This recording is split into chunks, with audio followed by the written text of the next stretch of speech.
Hello and welcome to the channel. Today I'm back with another tutorial for CrafTangles, and this time I thought of creating a quick, simple mixed media style layout. I was really inspired by the Wanderlust elements pack and especially the hot air balloon and this clock, and they have earthy tones, sort of more vintagey, the browns, a little bit of the gold, ochre, and slight orange. So I decided that I would like to use those in my layout, and I've just fussy cut them out from the elements pack. Apart from that, I would like to use these two stencils from CrafTangles. This is the Herringbone, and that brings in the element of the arrows, and this one is the Honeycomb, brings about this abstract hexagonal pattern that I would really like on my background. So to match with my elements, I have a photo here, something again very abstract, meaning again dependent on each person's perspective. But here to me it's about getting lost, the journey, reflection, things like that. Apart from that, I will be using some die cut elements to add as layers, and I have this all and create die that I have die cut on some CrafTangles cardstock, and I will just be using these as and when I begin working. So I also have the negatives, that's the numbers, as well as these mini hexagons from the die cut, which I think I would like to use. For my color, I want to go simple and use some distress oxides, and so I just have picked out shades here to go with my color palette, the vintage brown but a little orange tones here and there. So as I work, I will decide what color I need where. So from my stash, I here have this 12 by 12 piece of paper, and I like it because again it just matches the color palette that I have in mind but gives me good white space for my backdrop. If I was going to be using sprays and a whole lot of texture, then ordinarily, like I always do, I would prime my surface with gesso.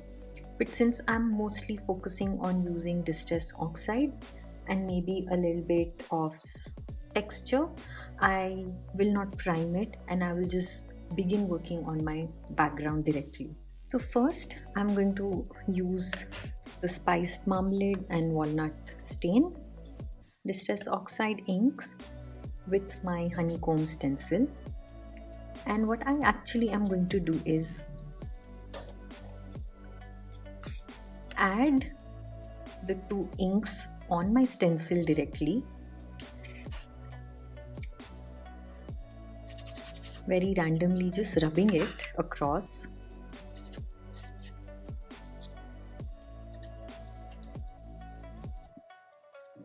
And I can always clean my ink pad later.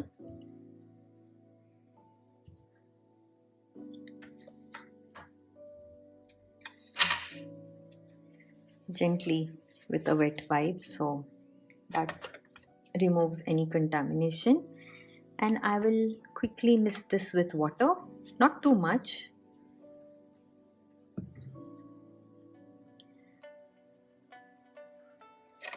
And use a dry paper napkin to get a little print.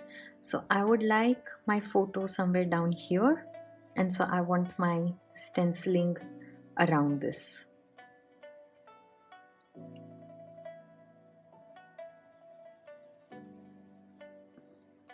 So that gives me a very subtle abstract design from the stencil here and a negative of the stencil, which, like I said, is very gentle but just begins to add that first layer of texture that I need for my background. So I still have color here and I can just further mist it.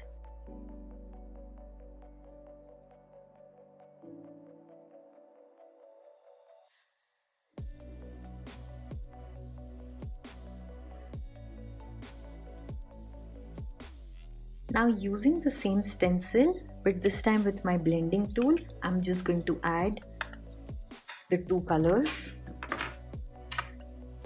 So that will give me another effect from the same stencil, adding another layer of texture.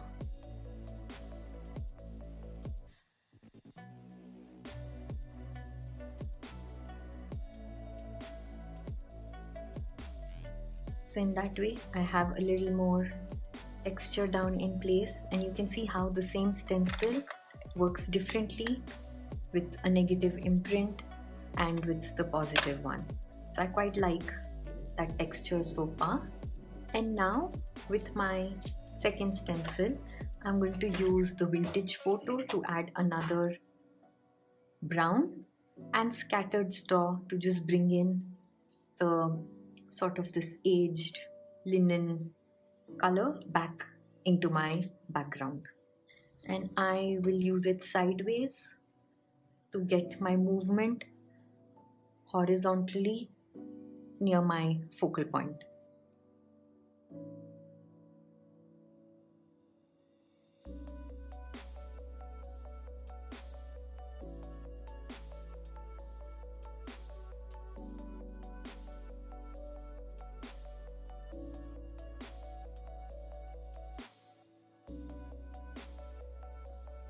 And I would also like to just bring in a little bit here on the top to balance my focal.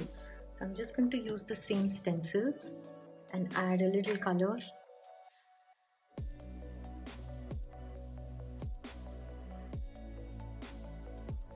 Now I've just cut a small piece of paper from the CrafTangles Vintage Rosette paper pack, just to give a nice layer for my photo, and that just makes everything pop out even more. And I'm just going to scrape the edges of this as well as my main page.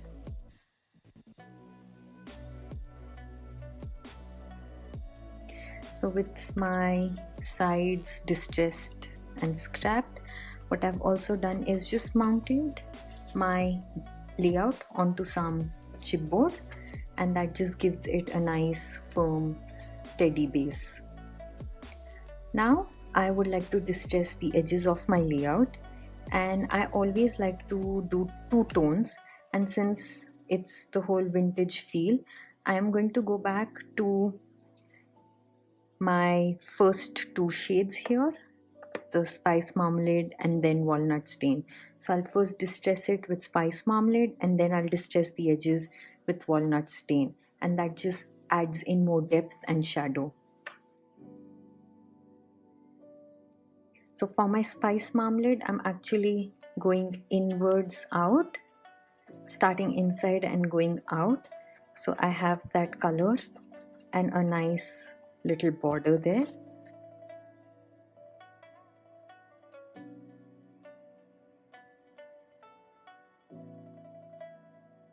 And with my Walnut Stain, I'm just focusing on the edges slightly inward, so then you can see how that double tone just brings in so much shadow.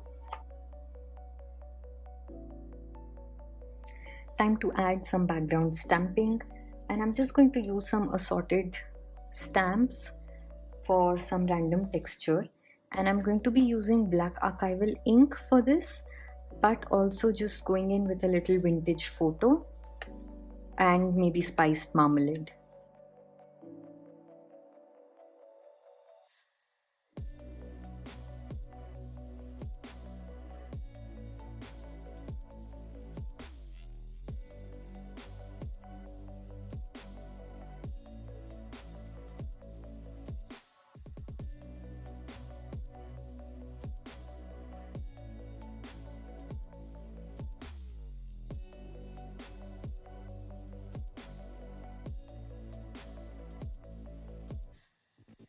With that done, I have good layers, and I just want to add a little highlight, going back in with the same stencils, but this time I'm going to use the CrafTangles Rust Paste Orange as well as Brown to just highlight that color here and there lightly.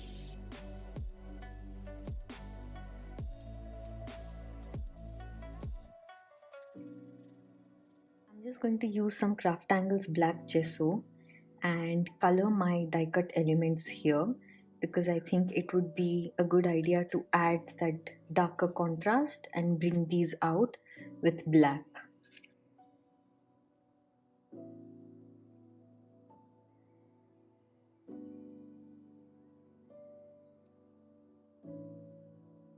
That done, now I can highlight my die cut elements, and I'm going to use the copper penny and gorgeous gold CrafTangles wax here and gently use a paintbrush and rub these two colors on all my die cut elements to add the colors from the background, but then giving it a nice metallic touch yet subtle. So on the black against my background, all of these are going to pop really well. Now it's time to just work on my composition. So I've used layers of chipboard pieces here to mount my photo on the base page, so that just gives it more depth and dimension. And I just layer my die cut elements around the focal point and glue them all down in place. As I don't have too many elements, this is easy. It's just about working around the photo and adding these elements, so all my movement is horizontal from the left to the right, as well as a little on the top. I use the negatives, the numbers and the hexagon to stick them as though an outburst, or so that they look like they are just bursting out from the middle, from the center of my composition outwards, and just breaking free from there.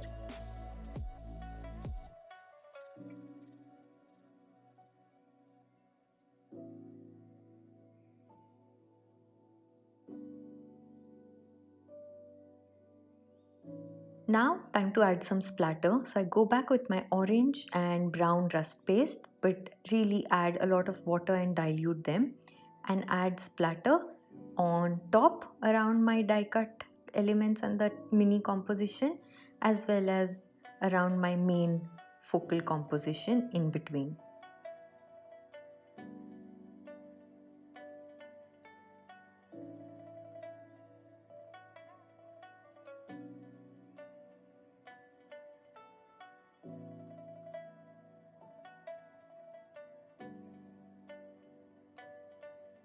And I have just added some sentiment phrases, mounted them again, glued them with chipboard, and I want to add some glitter. So I'm using this copper glass glitter and CrafTangles soft gloss gel, just misting it with water so that I get a nice liquid glue, using a paintbrush to spread it around my composition and sprinkling the glitter. So that's a look at my completed layout, all the details, the close-ups. I'm very happy with my final product because, like I said, I was working on this idea of minimal elements, a nice simple background and a vintage layout. I do hope that you've enjoyed this tutorial, and do hit the thumbs up to let us know. Leave your comments because that always is a huge encouragement. Until the next time, take care and bye-bye.